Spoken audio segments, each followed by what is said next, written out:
What do you think are the jobs that have the highest risk of extinction? Jobs where... Meet Jesse Zhang, 27 years old and already co-founder of a $1.5 billion AI company. His startup Decagon powers conversations for brands like Hertz, Duolingo, and Notion. In just 2 years, his team has grown to nearly 200. So he is hiring. But the question is, how and who? You're seeing some of the companies actually laying off agencies that they're using, right? What do you feel like the percentage of these companies is? Within those categories that I listed, maybe one third. So it is happening and you see it. In this episode, we explore the future of work, from the jobs most at risk in the AI era, and we're going to talk about new career paths that are opening up and the skills that will define the next generation of leaders. For people with non-technical backgrounds that want to get into it, I think right now is a golden time. And when you interview people for a company, can you name some skills that you're looking for? Welcome to Silicon Valley Girl, everyone. Jesse, you founded a company that helps corporations build AI agents to automate processes inside those corporations. And one of your customers said, working with you is like having 65 people working on a particular problem. Do you see it as creating more opportunities or like taking jobs from people who were doing these tasks? Yeah, no, happy to give some context. So you mentioned kind of using AI agents to automate things. We focus specifically on conversations with end users, right? So as an example, let's say we work with a hotel chain, and as you can imagine, a lot of the customers that go and stay in the hotels and so on, they'll have a lot of inquiries like, I want to book a room, or I want to upgrade my room, or I have questions about my loyalty points. These are classic, you can think of these as customer service or customer support inquiries that come in. And the AI agent's job is to have a conversation with them. This can be over the phone, it can be over live chat. And the AI agent can have the full conversation. It might need to go look up information about you, right? It might need to figure out like what are your past stays, or it might need to figure out like what loyalty tier you are. So it can go in and look up information. It can take actions as well. So it can go and book a room for you and so on. So in a nutshell, that's what we do. And so those are the, you mentioned automating processes. That's kind of what we do. It's more about automating these conversations. So back to your question about how we view the innovation and sort of impact on these organizations. It really depends on what the organization is looking to get out of AI agents. And different organizations are in different stages. Some people are in heavy growth mode, right? So the AI agent is more of an amplification of what they currently do. There's no one that's replacing per se, but it's making their operation just much faster and make it so that it's a lot less operationally intensive for them to grow, right? If they grew 5x in the last year, maybe they don't need to 5x their support team. So that's one thing that we see.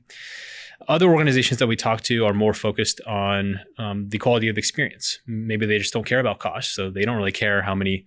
They're not replacing anyone. They're more just kind of like, okay, we think that having an AI agent here will make the customers a lot happier with us because they can get answers instantly. They can get what they wanted within a few seconds rather than waiting on hold.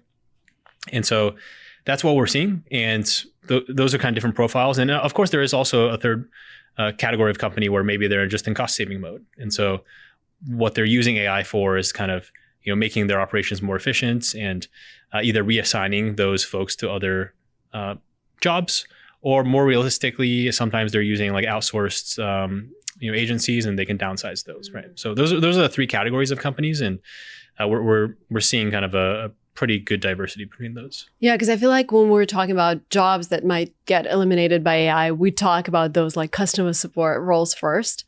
And it's interesting to hear that it's like with, when we talk about mental health, like if there is a therapist on your phone, it doesn't mean it's replacing therapists. It's just making therapy more accessible for everyone. But in your industry, you said you're seeing some of the companies actually laying off, but like agencies that they're using, right? What do you feel like the percentage of those companies is? I think, within those categories that I listed, maybe one third. Okay. So it is happening and you see it. Yeah. And I think the agencies themselves, I think they're also just shifting to new things, right? So let's say you operate a big call center with a lot of folks. I don't think it's a matter of like, oh crap, there's not stuff for us to do anymore. There's just other things. Mm-hmm. So instead of handling the, tier one types of conversations of, like book a room for me, you're more involved in kind of building a relationship with the client, handling more like the tier 2, tier 3, like complex interactions. And then there's kind of other things that emerge, right? So for example, a big thing nowadays is collecting data for the AI or having people review the AI. And so I think it's just kind of the nature of the job changes. And that's pretty much what happens every single time there's a big technology shift. I think a lot of you guys are listening to this and thinking, yeah, clearly he has computer science background. He's built this company and AI is definitely helping him improve his life because he is building something that's changing the world. But how do I actually use AI in my own business since I can't code? And here's the problem I see all the time. People try to run everything on several different tools. One for email, another for CRM, then payments, then scheduling, add phone calls to that, and suddenly you're juggling subscriptions just to stay organized. That's where High Level makes a huge difference. It's an all-in-one platform that lets you run and automate your business from day one. You can build websites and funnels with drag and drop. You can automate emails and SMS and IGDMs. You can manage clients with a built-in CRM. You can schedule calls, take payments, even host courses, and keep all your messages in one shared inbox. And the best part, you get your own AI employee, actually several of them. Voice AI that picks up calls and books appointments, conversation AI that replies across platforms, reviews AI, follows up for 5-star reviews, content AI, writes posts and emails, and a workflow assistant that keeps everything running, all starting at just $97 a month. No contracts, no complicated setup. If you're just starting out or ready to simplify what you already have, High Level helps you run like a real business right from the beginning. Check it out. The link's in the description. And if you use my link, you'll actually get a 30-day trial instead of the usual 14 days. So try it out and see how much easier your business can run with High Level. And what do you think is going to happen to entry-level jobs? I just saw these stats where there were 30% more applications for entry-level jobs this year and 15% less spots in the companies. What do you think is going to happen? Yeah, I think the types of things that people end up doing now are going to be different, just enabled by AI, right? So if you even think about software engineering, it's one of the most popular jobs in the last decade or so.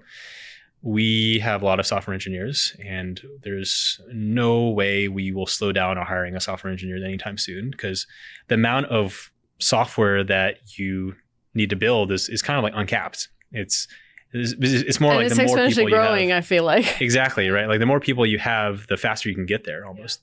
So it's not necessarily like, hey, there's fewer jobs, but the nature changes, right? So now pretty much every single one of our engineers is heavily using AI in their job.